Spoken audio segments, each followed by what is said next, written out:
This is the 15th EGA Microdose webcast. Thank you for joining us live. Make sure to keep the comments and questions coming in the comments section. We will be doing a Q&A shortly, but before we do, we'll be hearing now from Dr. Martin Williams, PhD and Research Fellow in Medicinal Chemistry at the Monash Institute of Pharmaceutical Sciences at Monash University in Melbourne. He's the founding and current president of the DGR registered health promotion charity Psychedelic Research in Science and Medicine, or PRISM, founding and current vice president of the botanical/education charity Entheogenesis Australis, or EGA, and co-lead investigator of the upcoming Melbourne Psilocybin trials at St Vincent's, I should say ongoing investigator at the at the Melbourne Psilocybin trials at St Vincent's Hospital. Through PRISM, Martin and his colleagues have been advocating since 2011 for mental health research using psychedelic compounds in Australia, and in doing so have established connections with researchers here in Australia, in the USA, Canada, the Czech Republic, Germany, the Netherlands, and New Zealand and the UK.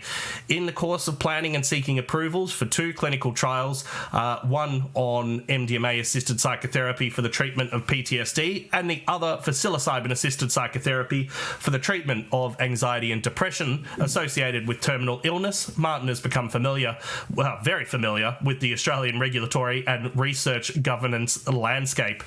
Martin and the palliative care team at St Vincent's Hospital in Melbourne recently achieved the requisite human research ethics and state federal government approvals for the proposed phase 2 trial, which began in late January of 2020.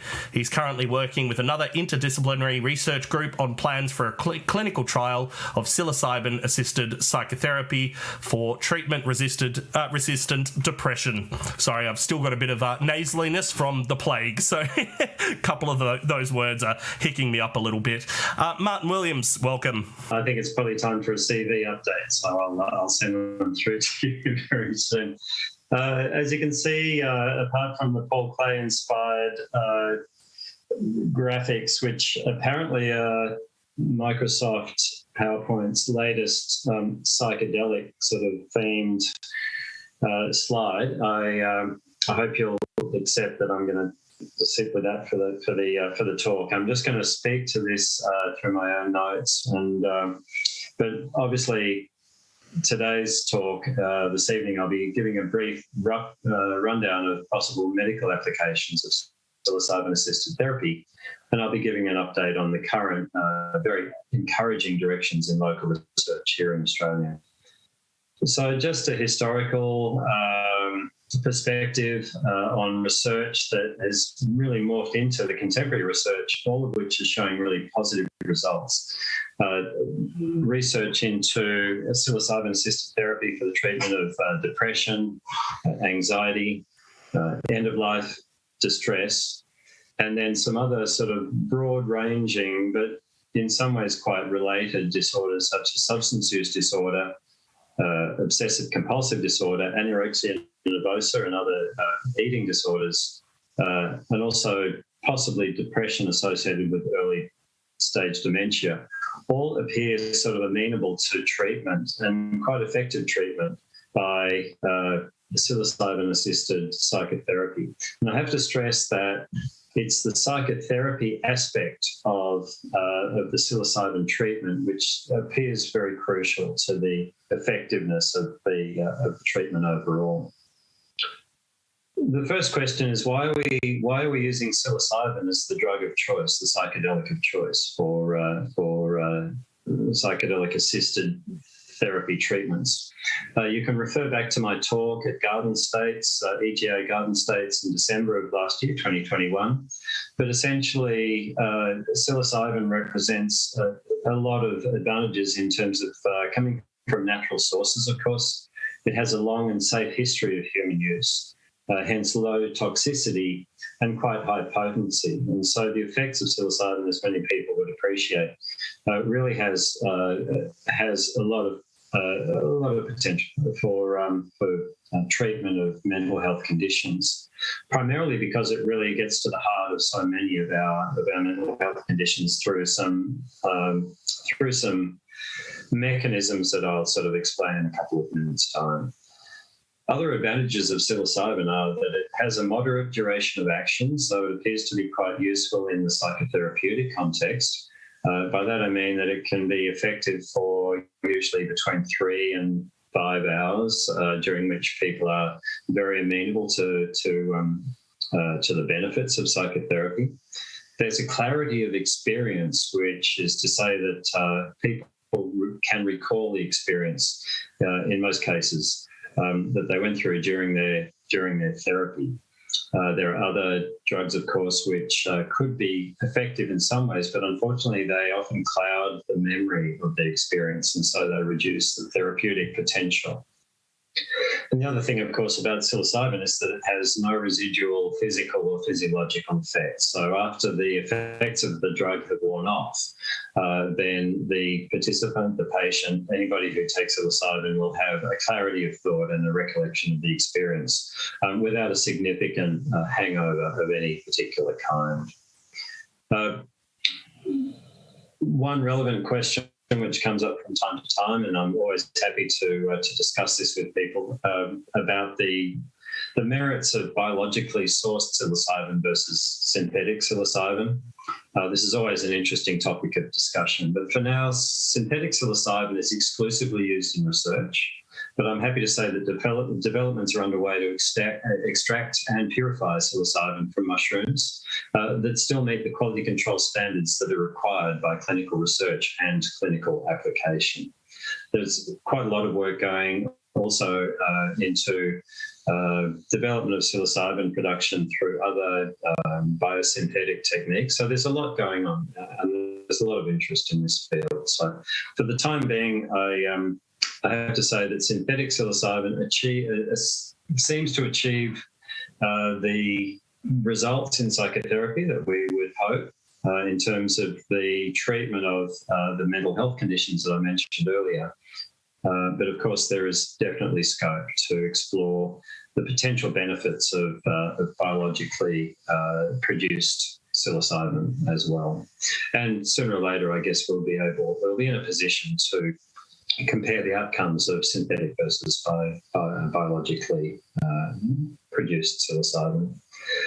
So the modes of action of psilocybin are very interesting, as they are with most of the classic psychedelics. We know that they all act quite potently at a group of serotonin receptors in our brains. Essentially, they are the serotonin 5-HT2A and 2C receptors, excuse me, along with the 5-HT1A receptor. And there's a variation in the effectiveness or the binding of each of these compounds to each of those 3 serotonin receptor subtypes, which seem to result in slightly different effects, slightly different experiential effects, and potentially different therapeutic effects. Psilocybin seems to hit the sweet spot in that it's primarily acting at the serotonin 5-HT2A receptor. There's a couple of models of activity for psilocybin. The first one is the neurobiological model, which starts off with the physiological effects, mainly centering potentially on the regeneration of neurites, or the connections between neurons in our brains, which in some mental health conditions appear to be downregulated or reduced. And so related to those are a couple of other effects which essentially all enhance the interconnections between our neurons, our brain cells, which are responsible for so many, essentially responsible for all of the effects that are occurring physiologically, psychologically as well. Now, functionally, the classic psychedelics, psilocybin included, mainly centre on the modulation of brain networks, including the downregulation of the default mode network, which is a network of brain regions which generally appear to be related to our sort of sense of self-narrative, our sense of self. And in many cases, for example, particularly in depression and anxiety, they appear to be upregulated. In other words, their activity is enhanced, and so people can end up sort of focusing too much on their own problems, their own personal issues. Psilocybin, along with other psychedelics, appears to downregulate that and improve the capacity for us to reset and to review our own lives, our situations, and our problems in a new light. From the point of view of psychotherapy, then the models, the relevant models are that the altered states of consciousness that are associated with the classical psychedelics, they address rigidified thought patterns and they reintroduce novelty, sort of new ways of looking at the problems that we face. Most of us face every day of our lives, but in some cases, people seem to fixate too much on those particular problems. Another aspect of psilocybin-assisted psychotherapy is that psilocybin and other classic psychedelics increase what we call suggestibility, which is the amenability to benefit from psychotherapeutic support. In some cases, that can go too far, but in general, if the psychotherapy is appropriate and well judged, then that kind of support can really assist people who have mental health conditions such as depression, anxiety, and the other conditions that I mentioned above, can benefit dramatically from the intervention. Now, here in Australia, we really have we've moved a long way in a short time. So historically, there was not a lot going on in Australia prior to us knocking on the door in 2011. That's when PRISM evolved out of EGA. PRISM being Psychedelic Research in Science and Medicine, which is a charity basically focused on supporting and communicating the results of psychedelic mental health research. The real breakthrough came in the end of 2017 with the EGA conference.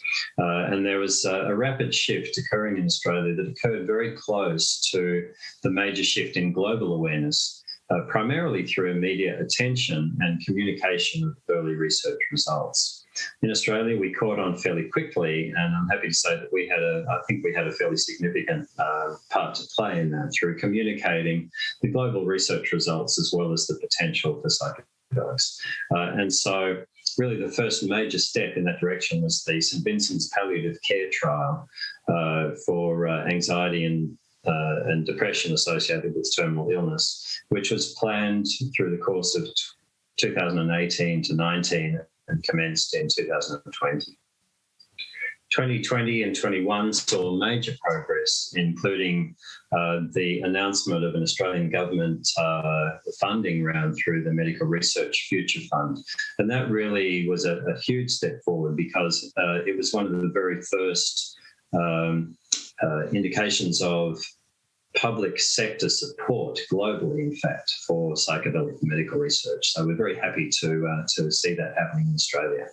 And so hence we've seen around 9 new psychedelic medical research projects in the planning stages now, which will come about over the next 2 to 3 years. And it's really exciting to see Australia taking a position at the global table for psychedelic medical research. This year, 2022, and the next 2 to 3 years will, I think, really be the proliferation phase of psychedelic medical research. When we see these planned studies start to come into being, they'll be recruiting participants and they will be addressing some of the significant mental health research questions, which are still plaguing all of us essentially in Australia and overseas.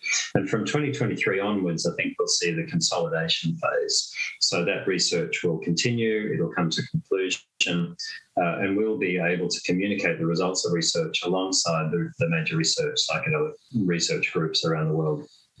And so we'll really be making a significant contribution, primarily because Australia has such an incredibly strong medical research community. We have a huge skill base. We are welcoming people from around the world who are all able to communicate, to contribute to our local Australian research. And we can take our place, as I said, at the global table in terms of communicating our research results, making a contribution to eventually the translation of that research into clinical practice. So specifically, the current research activity in Australia, including studies at the planning stage, As I mentioned before, the St Vincent's Melbourne palliative care trial of psilocybin-assisted therapy for anxiety, depression associated with terminal illness.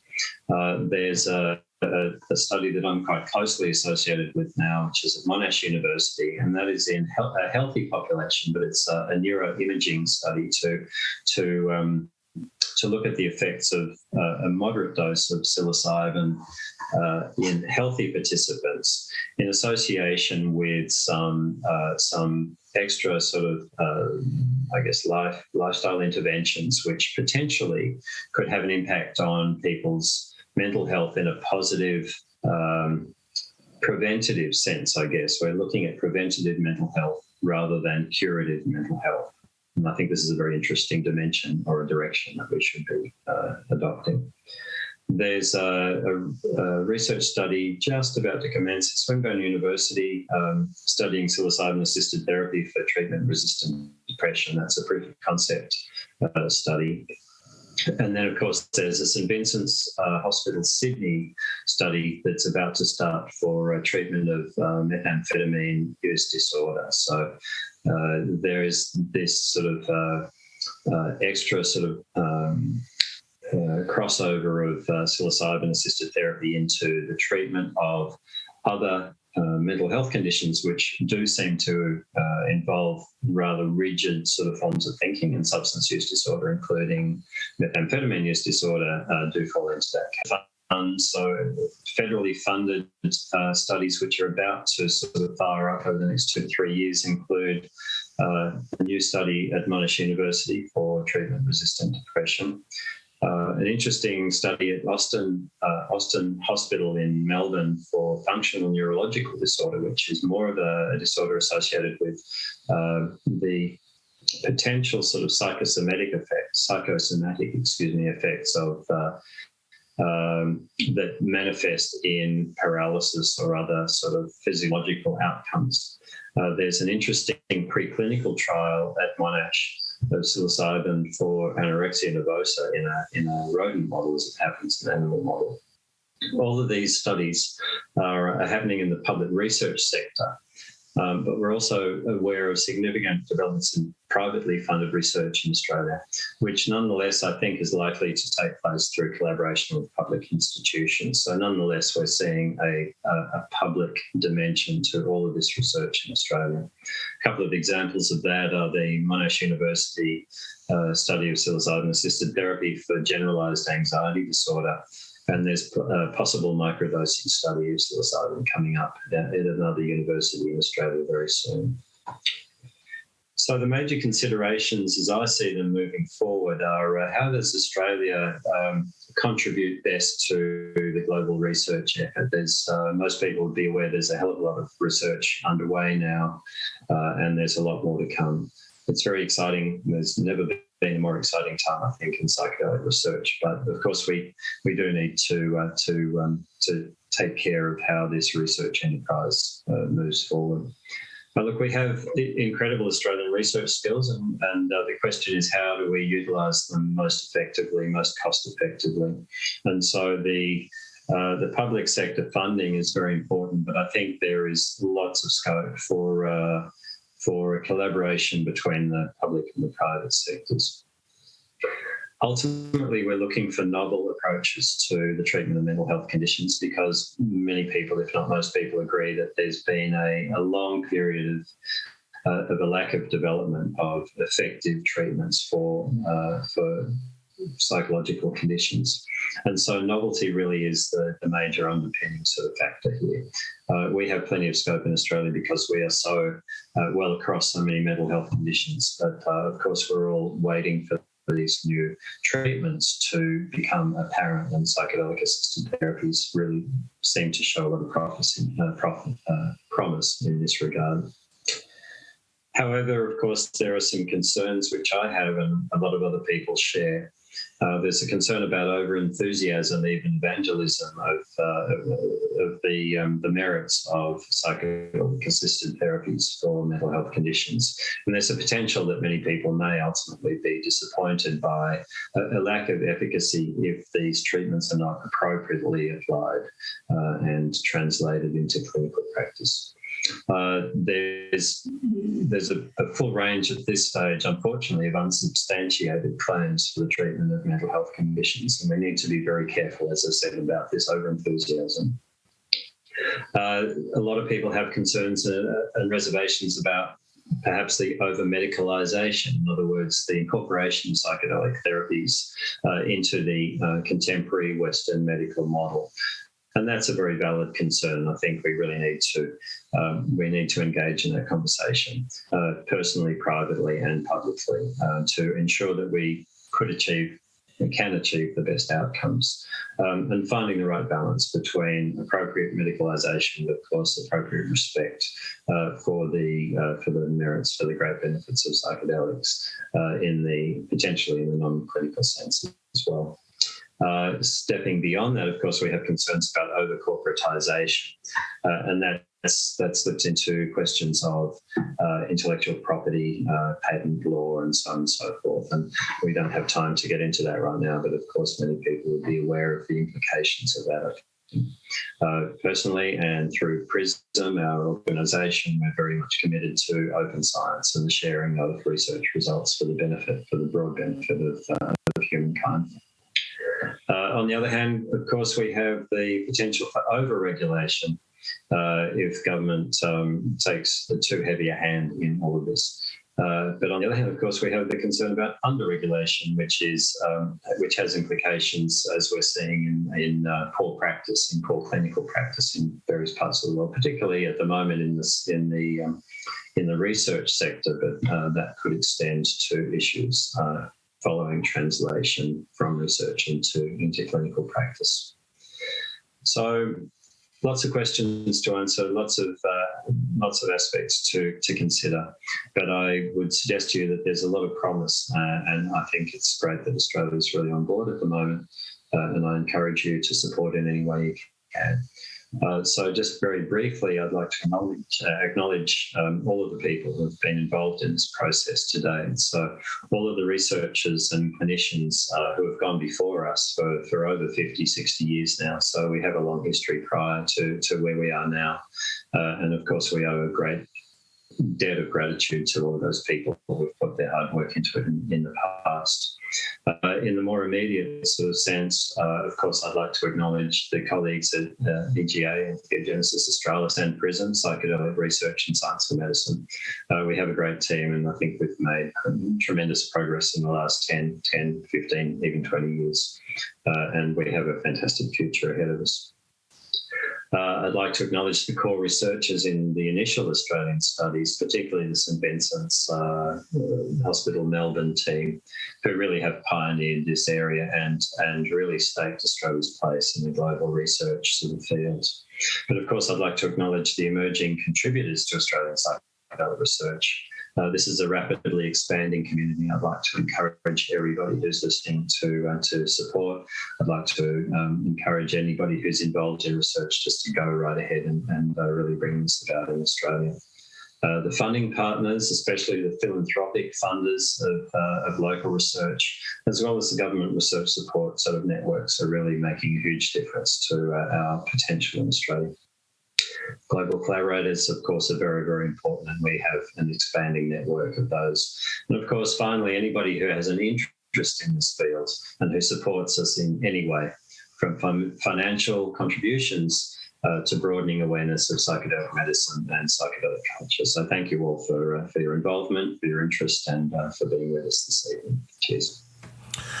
And thank you also to yourself, Dr. Martin Williams. Thank you for all the hard work that you've done over the past decade with PRISM, and much longer beforehand, because I know that EGA is going on 20 years as well, and EGA really has been a seeding organisation creating and helping to facilitate a lot of those networks and to help create organisations like PRISM. So thank you very much, Martin, as well.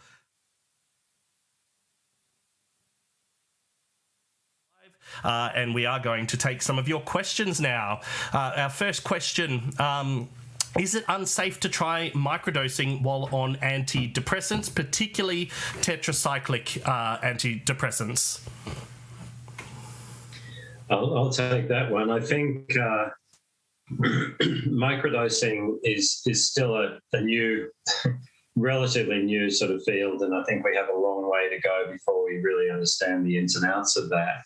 But what I can say is that at this particular point, we would feel that the doses of psychedelics that are involved in microdosing are probably not going to cause any particular problems in association with tetracyclic, tricyclic, or SSRI antidepressants.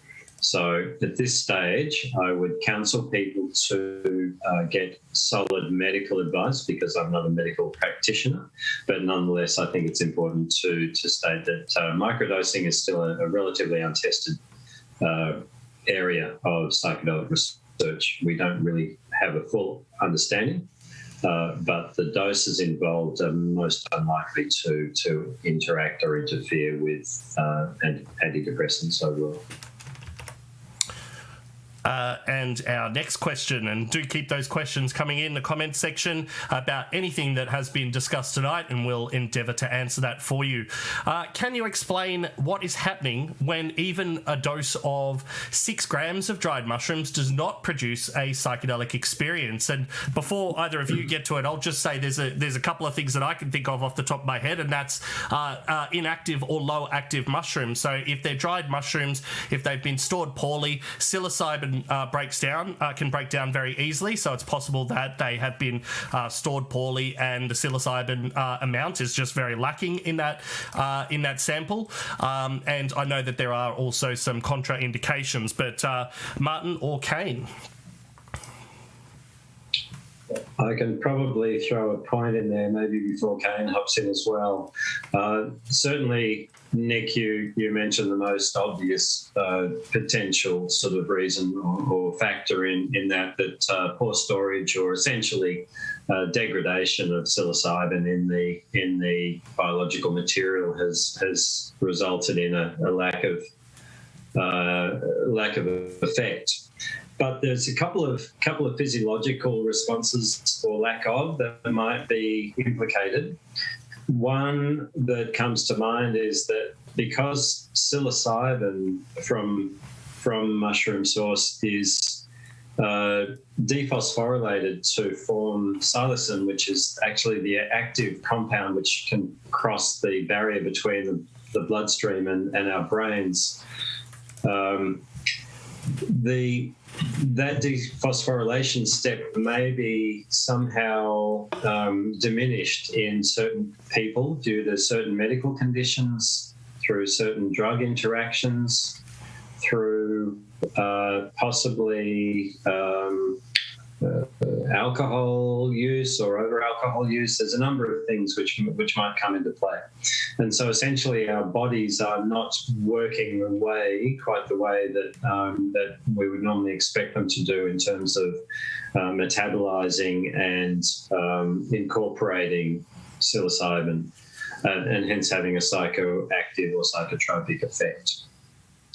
There's also the possibility that the clearance mechanisms in our bodies, which are responsible for the removal of psilocybin and the psilocybin metabolites, psilocin, are slightly overactive in certain people. And so there's a possibility that that our enzymatic processes are working too effectively, too well. And so the effective dose of the psilocin in our bloodstream and hence moving into our brains may be diminished by an overactivity of those clearance mechanisms. And there are a few other sort of aspects which may be coming into play. Remember also that, 6 grams, right, is clearly most people would regard as being a fairly solid and potentially extremely effective dose. So I would be inclined to say that something's not quite right there, probably more in the material rather than our bodily processes themselves. Caine, do you have anything to add? Yeah, that would have been my thought as well, was probably more likely the material. It's either just been stored really badly and the tryptamines have just degraded, or it was just a really low alkaloid group of mushrooms in the first place. Like some Saberoganosa, for example, don't produce a whole lot of psilocybin or psilocin.